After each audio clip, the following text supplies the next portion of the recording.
di Gimar Talk. Nah, kali ini kita akan membahas tentang kerangka belajar digital marketing. Nah, kerangka belajar digital marketing perlu diketahui bagi pemula yang akan memulai bisnisnya.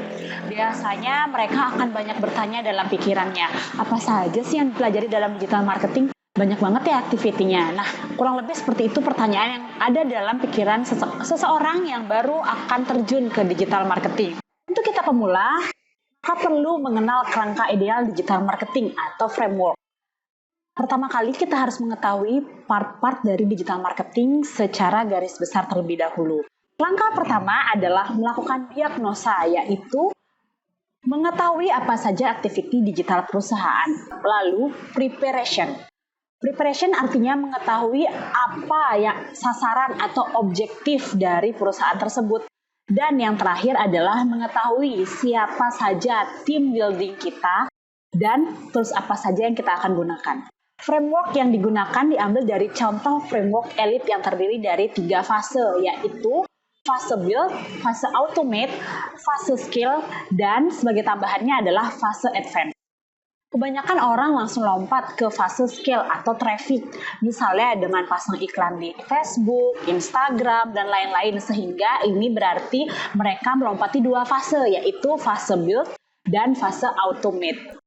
Itulah yang menyebabkan pemula digital marketing sering boncos, lebih besar pasak daripada tiang, karena ibaratnya ingin membangun gedung tinggi, tapi lupa memperkuat fondasinya. Baiklah, kita sekarang langsung aja deh bahas satu persatu keempat fase tersebut. Yang pertama, fase build. Fase build adalah fase di mana perusahaan dibentuk agar mempunyai fondasi yang kuat serta didigitalkan. Newcomers, perusahaan harus menjual sesuatu yang baru yang tidak ada di pasaran atau dengan kata lainnya adalah new opportunity. Contoh new opportunity misalnya, trade commerce yang telah meninggalkan marketplace, OCDC Deddy Corbuzier, mobil listrik Tesla, cash flow kuadran Kiyosaki, dan sebagainya. Dalam fase build terdapat juga yang dinamakan ideal customer. Nah, di ideal customer ini kita harus tahu apa pain-nya dan apa fear-nya. Pain ini mengacu pada apa yang membuat customer sakit hari ini.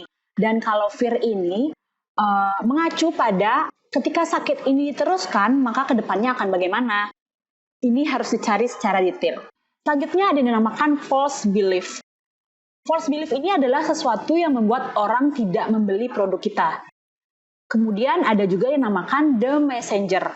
The messenger adalah nabi atau pemimpin atau pembimbing di perusahaan kita. Kemudian ada juga yang dinamakan one belief statement.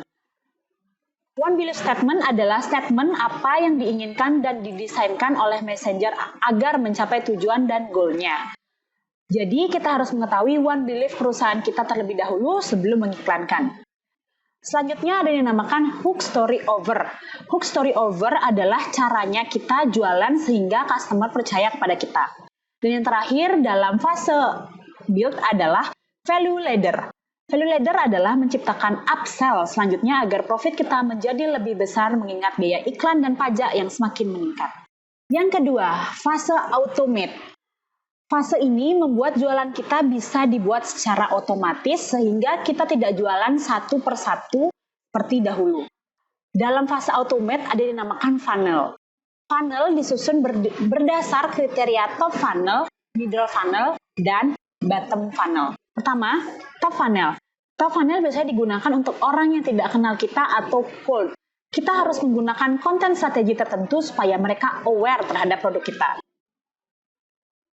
Yang kedua adalah middle funnel. Middle funnel ini biasanya digunakan agar orang mau join dengan kita. Sebagai contoh, mereka mau memberikan nama, email, nomor handphone, dan sebagainya. Yang terakhir adalah bottom funnel. Bottom funnel biasanya digunakan agar mereka mau membeli produk kita. Kita bisa menggunakan buy hook seperti premium, free trial, kupon, dan sebagainya. Nah, di dalam fase automate ini terdapat juga yang dinamakan education follow up. Setelah orang join atau memberikan nama, email, dan sebagainya, kita harus tahu bagaimana mengedukasinya. Ini bisa dilakukan misalnya dengan Thrive, majalah, dan sebagainya. Yang terakhir dalam fase automate adalah return path. Return path ini mengacu pada ketika orang sudah datang ke tempat kita dan selanjutnya bagaimana mereka mau membeli yang mereka belum beli atau membeli lagi apa yang sudah mereka beli. Itu ada strateginya di fase kedua ini dan bisa dilakukan secara otomatis, tidak manual lagi. Yang ketiga, fase skill. Fase skill adalah fase di mana perusahaan mulai membuka diri. Dalam fase skill terdapat yang dinamakan traffic. Traffic yang ditingkatkan misalnya dengan mengiklankan diri, di mana ini berarti ketika fondasi dan otomatis sistem sudah siap. Selain traffic, terdapat juga yang dinamakan Dream 100. Dream 100 adalah strategi human hunter, yaitu bagaimana mencari partner bisnis. Dan yang terakhir dalam fase skills adalah resellers. Resellers di sini yang dimaksud adalah bagaimana cara membangun reseller, apa saja materinya, adakah reseller akademinya, apakah ada pembinanya, dan sebagainya. Dan yang terakhir adalah fase advance. Fase advance ini baru bisa terbentuk ketika fase ke-1 sampai dengan ke-3 sudah terbentuk secara mapan. Dalam fase advance ini terdapat yang dinamakan identify shift. Identify shift ini adalah identitas apa yang kita cantumkan ke diri kita sendiri ketika ketiga fase terdahulu sudah terbentuk. Sebagai contoh, fans Persija menyebut diri mereka Jackmania. Staf Russell Brunson menyebut diri mereka adalah funnel hacker, dan sebagainya. Selain identify shift, ada juga yang dinamakan dengan movement.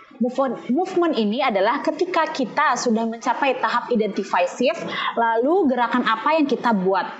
Apakah misalnya dengan melakukan movement atau mengurangi perang harga dan sebagainya. Dan yang terakhir dalam fase advance adalah 4-minute miles. 4-minute miles ini adalah award apa yang bisa kita ciptakan ketika sudah mencapai target kita. Misalnya dengan memberikan plakat silver untuk pencapaian target tertentu dan sebagainya. Nah, itu dia sekilas penjelasan tentang bagaimana kerangka belajar digital marketing untuk pemula. Semoga bermanfaat ya. Kalau kamu punya pertanyaan seputar framework digital marketing, tulis pertanyaanmu di kolom komentar. Oke, sekian untuk video kali ini. See you in the next video.